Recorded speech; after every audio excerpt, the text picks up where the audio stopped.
ደስ አላላችሁ ምን ልጅ ስታዩት?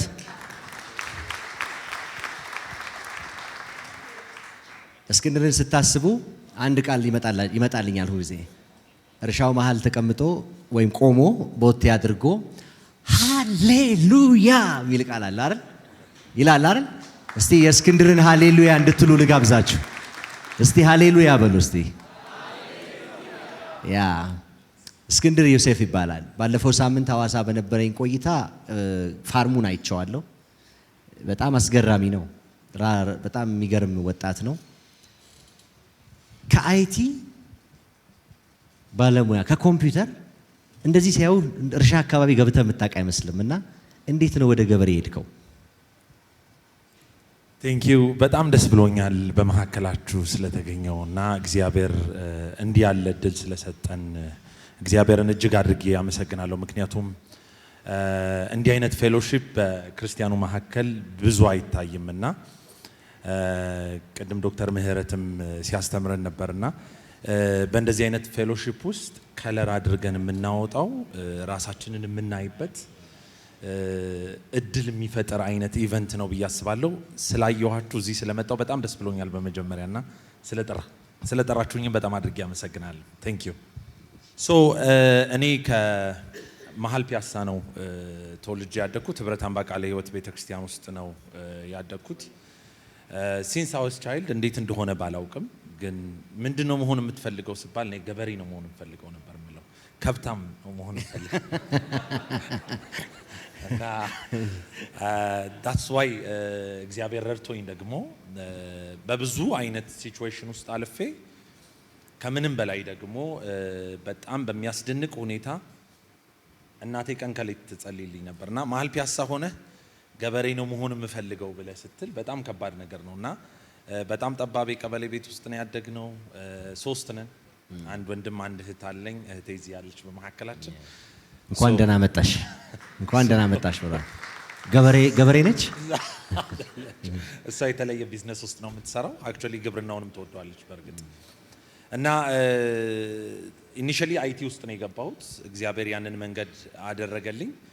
እና በፍጹም ልብህ እግዚአብሔርን ታመን እርሱም የልብህን መሻት ይሰጣል ነው የሚለውና ግን ከልጅነቴ ጀምሮ ማስታውሰውና ማረሳው ነገር እናቴ ዘወትር ሌሊት 9 ሰዓት ላይ ትነሳና በመሐከል ፋዘር አብሮን አልነበረምና ራሳችንን ካወቅንበት ሰዓት ጀምሮ በጌታንን ህብረት አምባ ቃለ ሕይወት ቤተክርስቲያን ነው ሰንደይ ስኩልም የተማርነው ደህንነትም ተምረን የተጠመቅነውና 9 ሰዓት ተነስታ የምትጸልየው ጸሎት አለ። ልጆቼ ለዕውር ዓይን ለአንካሳ እግር ለድሃም አባት መሆን አለባቸው። ልጆቼ ለዕውር ዓይን ለአንካሳ እግር ለድሃም አባት መሆን አለባቸው ትላለች። እና በዘመናት ሁሉ የልጄ እርሻ በሄሊኮፕተር የሚጎበኝ ነው ትላለች። እንደውም እኮ ገና አልጀመር ነው። ዋው! የጸሎት ኃይል አስደናቂ ዘር ነበር የምትዘራብን። አረሳውም። በጣም እግሮቻቸው አንተ ባልተገኘህበት እንዳይገኙ እጆቻቸው አንተ የማትፈልገውን ነገር እንዳይሰሩ እያለች የእንባ ጸሎት ከ9 ሰዓት እስከ 10 ሰዓት እኛ ተኝተን እንነጫነጭ ያናድደናል። እንባዋ አንዳንድ ጊዜ ይረብሸናል እና ኤቭሪ ሲንግል ዴይ ሳታቋርጥ ይሄን ታደርግ ነበርና የዛ ዘር ውጤት ነው አሁን እየመጣ ያለውና እንደውም ገና ነው ስኬች እንድናደርግ ያደረገችን አእምሮዬ ላይ የተቀመጠው እርሻ በጣም ግዙፍ ነው፣ በጣም ትልቅ ነውና እግዚአብሔር ረድቶኝ ደግሞ ኤክስፖዠሩንም እንዳገኝ ሆኛለሁ። እግዚአብሔር ምን አይነት ነገር ስኬች እንዳደርግ እንደሚያስፈልግ አውጥቶ አሳይቶኛልና ከዛ የተነሳ ገና ጅማሮን ነው ገና እያየን ያለ ነው ማለት ነው። ዋው! ስለዚህ የሱ መሻት ውስጥ የእናቱ ጸሎት እና ትጋት ደግሞ በነገሩን አፍጥኗል። በጣም አክሰለሬት አድርጓል ማለት ነው። እንግዲህ እንዴት ነው ኢትዮጵያ ውስጥ ገበሬ መሆን? አንተ ወጣት ነህ። አሁን ሲያዩህ ከጂም የመጣህ ነው የምትመስለው ራሱ። አሁን ቅድም በጣም በቃ ቦቲው ምናምን ትዝ አይላችሁ ማለት አሁን ስታዩት እና ከፒያሳ ወርቅ ቤት ልጅ ነው እንጂ የሚመስለው ገበሬ አይመስልም። እና እንዴት ነው ወጣትነት እንደገና ክርስትና እንደገና ገበሬ ኢትዮጵያ ውስጥ ያለውን ሁኔታ? እውነት ለመናገር ግብርና በተለየ ሁኔታ ሁሉ ነገርህን አውጥተህ ኢንቨስት የምታደርግበት አይነት ቢዝነስ ነው እና በተለየ መልኩ ኢንፍሉዌንስ የተደረኩትን ማረሳው ከዚህ ወደዛ ሲሄድ ነው። ምክንያቱም ከተማ መኖር ከተማ ውስጥ ያለ አውድ አለ።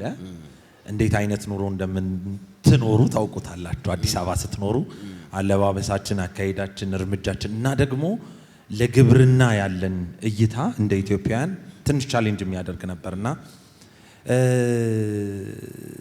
ከዚህ ወጥቼ ገበሬ ሲሆን እዚህ የነበረኝ በጣም ጠንካራ የሆነ ሪሌሽንሺፕ ነበር እና ሰው ከኔ ኤክስፔክት የሚያደርገው ነገር ነበር እና ሲያዩ እንደው ድንገት መጥተው ሲያዩ ቦቴ አድርጌ ሲያዩ የሆነ ነገር እስክንድር ከሰረ ብለው ያስቡ ይሆን ብዬ እጨነቅ ነበር። እዚህ ትሰራ ነበር? ቢዝነስ እዚህ ሰራ ነበር። ምን ቢዝነስ ላይ ነበር? የተወሰነ ጊዜ ማይኒንግ ቢዝነስ ላይ ራሴን ኢንቨስት አድርጌ ነበር። አክቹአሊ ከዚህ እንደወጣው ለ9 ዓመት ግልገል ጊቤ 3 ሃይድሮኤሌክትሪክ ፓወር ፕሮጀክት ውስጥ ኬተሪንግ ሰራ ነበር እና እዚህ በነበርኩበት ጊዜ ግን ትልቁን ነገር እንድወጣ ያደረገኝ ነገር ቢኖር ምንድነው? ወንጌል ነው። ብዙ ሰዎች ወንጌል ስፔሻሊ ስትሪት ኢቫንጀሊዝም ወደ ውጪ በዓለም ላሉ ሰዎች ብቻ የሚሰራ ይመስላችኋል። እኔ በእውነት ነው የምላችሁ ወንጌል በሰራውባቸው አደባባይ ላይ ቆሜ ኢየሱስ ጌታ ነው ብዬ ባወጅኩባቸው ጊዜያቶች ሁሉ ወደ ውስጤ እግዚአብሔር ልዩ የሆነ ጸጋ፣ ልዩ የሆነ ሰላም፣ ልዩ የሆነ እረፍት፣ ልዩ የሆነ ደስታ ነበር ወደ ውስጤ የሚከተውና በህይወት የመኖር አቅሜን በጣም ትልቁን አቅም የወሰድኩትና ያከማቸውት ብዬ የማስበው ወንጌል በሰራውባቸው ጊዜያቶች ናቸውና ብዙ ሰዎች ድፍረቱን አያገኙም። ጎዳና ላይ ወጥተው ኢየሱስ ጌታ ነው ብሎ መናገር እድሉን አግኝተው በተለያየ ሲቹዌሽን ውስጥ ሆነው በተለያየ አይነት ፖዚሽን ላይ ሆነው ዶሚኔት ይደረጋሉ እና ያ ቀንበር የተሰበረልኝ እኔ አንድ ቀን ባደግኩበት በተወለድኩበት ሰፈር ዶሮ ማነቂያ አረሳውም። በጣም አስፈሪ ነበር። በጣም ግን ደግሞ ውስጤ ይቀጣጠል ነበር ያ እሳትና ወጥቼ አረሳውም። ያን ቀን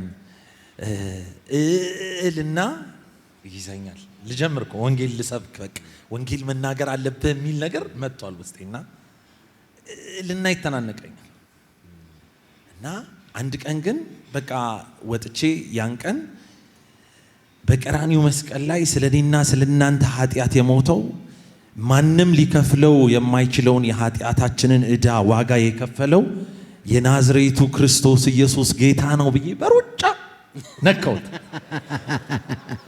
እና ያን ቀን ሩጬ ካረፍኩኝ በኋላ ከቆምኩኝ በኋላ ውስጤ የገባው ደስታ ነገ እንዳልሰብክ አላደረገኝም። በቃ ነገ መቀመጥ እንዳልችል አደረገኝ፣ እንድቀጥል አደረገኝ። በጣም ትልቅ ኃይል ነው የገባውና ወንጌል በጣም ትልቁን ድርሻ ይወስዳል። ዛሬ የሆንኩትን ነገር እንደሆነ ማለትም በትክክል ግብርና ህይወት ውስጥ ገብቼም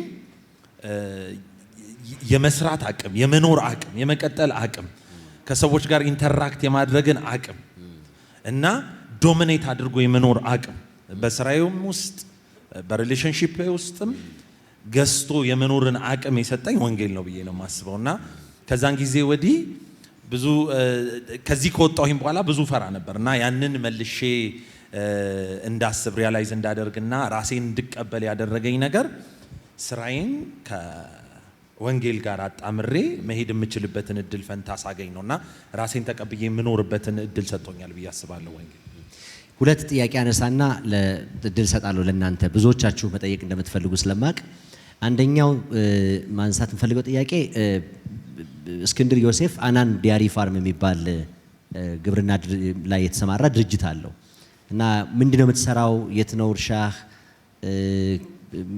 ምን አይነት ፕሮዳክቶች ነው የምታቀርበው? አብረህ ደግሞ ግብርና ውስጥ ማድረግ የምትፈልገው ማበረከት የምትፈልገው ነገር ምንድን ነው? አክቹሊ በጣም አምቢሽየስ ነኝ እኔ።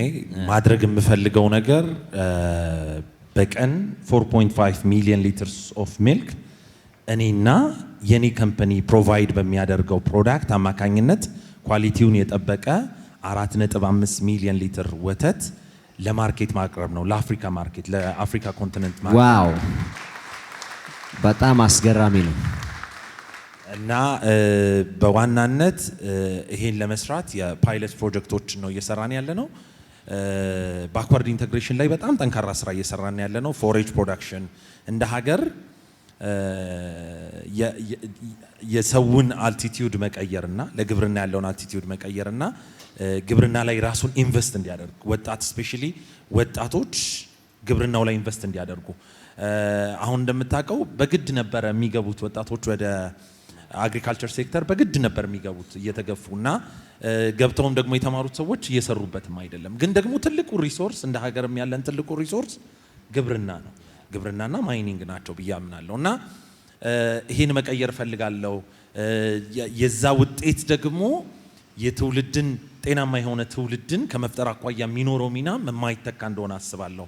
ስፔሻሊ በቂ የሆነ ፕሮቲን አግኝቶ የሚያድግ ጤናማ የፈካ ደስ የሚል የማይቀየረውን አንጎል ማለት ነው የሚያለመልም አይነት ፕሮዳክት በደንብ ኮንሱም እንዲደረግ በሀገራችንም በአፍሪካም ሌቭል ኮንሱም እንዲደረግ ለማድረግ ትልቅ ጥረት እያደረግን ነው የምንገኘው። እግዚአብሔር ደግሞ አቅም እየሰጠን ነው እና ያን ለማድረግ ነው እየሰራን የምንገኘው ማለት ነው።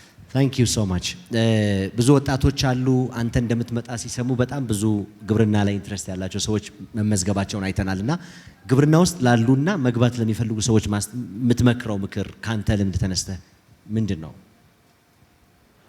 ከኔ ልምድ ተነስቼ የምመክረው ነገር ወይም የምለው ነገር ምንድን ነው? ደፍራችሁ ግቡ። እግዚአብሔር አንዳንድ ጊዜ በመንፈስ የሚያነቃን ጊዜ አለ። እግዚአብሔር ደግሞ አእምሯችንን የሚያነቃው ጊዜ አለ። ሁሉንም ነገር እያንዳንዱን ትንሽ ነገር ከእግዚአብሔር አንጠብቅም። የሆነ ፖዚሽን ላይ ሬዲ ሆነን ስንገኝ እግዚአብሔር የሚያወርደው ነገር አለ፣ የሚከፍተው ነገር አለ። ከዚህ አዋሳ ለመሄድ ከዚህ በር መውጣት መቻል አለብን። ከዚህ ቦሌም ለመሄድ ከዚህ መውጣት መቻል አለብን። ሶ ለምንሄድባቸው መንገዶች ጠቅላላ ነቅተን አእምሯችንን ማንቃት ይኖርብናል፣ መንፈሳዊ ነገራችንንም ማንቃት ይኖርብናል እና መጀመር አስፈላጊ ነው። የምንጠይቀው ነገር አለ፣ እግዚአብሔር ሊሰጠን ፈቃደኛ ነው። ሶ ከመጀመር ነው ራሳችንን ሬዲ አድርገን ያንን ነገር ከመጀመር በጥቂቱም ቢሆን ከመጀመር ነው ቀጣዩን ነገር እያስከፈተን የምንሄደው ማለት ነው።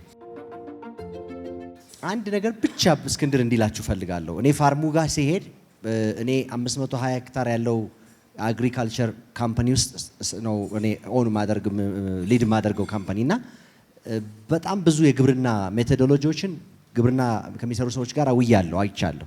እሱ ጋር ሲሄድ ያየሁት ነገር በጣም አሜዚንግ ነው። በጣም አዳዲስ ነገር ይሞክራል፣ ደግሞ ራሱን ኤክስፖዝ አድርጎ ውጭ ሀገር ሄዶ ይሰራል እና በተለይ በያለንበት ሴክተር ውስጥ ልምድ ማግኘት፣ እውቀት ማግኘት፣ ኤክስፖዠር ማግኘት ምን ያህል ጠቅሞሃል የሚለውን ነገር እንድታነሳ ፈልጋለሁ። እኔ ክርስቲያን የሆነ ሰው ጴንጤ የሆነ ሰው ከገንዘብ በፊት ከሌላ ግንኙነት በፊት መሆን ያለበት ኤክስፖዠር በቃ ይሄ እይታውን በሚወደው ሊሰራ በሚፈልግበት ነገር ያለውን እይታ ማስፋት ነው ያለበት። ምክንያቱም የኛ አምላክ ሊሚትለስ ነው። ክርስቲያን ከሆነን በተአምራት እናምናለን አይደል? በተአምራት ታምናላችሁ አይደል? በተአምራት ታምናላችሁ። አዎ፣ በጌታ የሆነ ሰው በተአምራት ማመን መቻል አለበት እና ባላችሁ ሁኔታ ባላችሁ ሲቹዌሽን አትገድቡት እይታችሁን እና መጀመሪያ ማየት ነው የሚቀድመው። እግዚአብሔር አብርሃምን ውጣ አለው ያለው የሰማይ ከዋክብትን የምድር አሸዋ ማድረግ እንደማይችል ወይም ደግሞ ማድረግ ሊያደርገው የማይችለውን ነገር አሳይቶ ነው እንደሚያደርግ የነገረው እና እግዚአብሔር የእናንተን ሁኔታ ታምኖ አልጠራችሁም።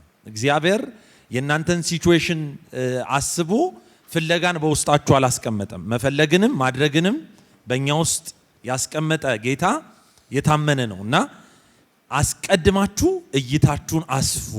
በጣም ትልቅ እይታ ያስፈልገናል። በጣም ትልቅ እይታ ያስፈልገናል እና ከካፒታል በፊት ያያችሁት ነገር ትልቅ እንደሆነ ማሰብ ወይም ደግሞ ትልቅ እንደሆነ እርግጠኛ መሆን። እስኪ የት ሄደሃል? እስቲ ዝም ብለህ ግብርናውን ለማወቅ ዝም ብለህ ብዙ ራስ እንዴት ኤክስፖዝ ኦልሞስት ዘሆሎ አውሮፓ፣ አሜሪካ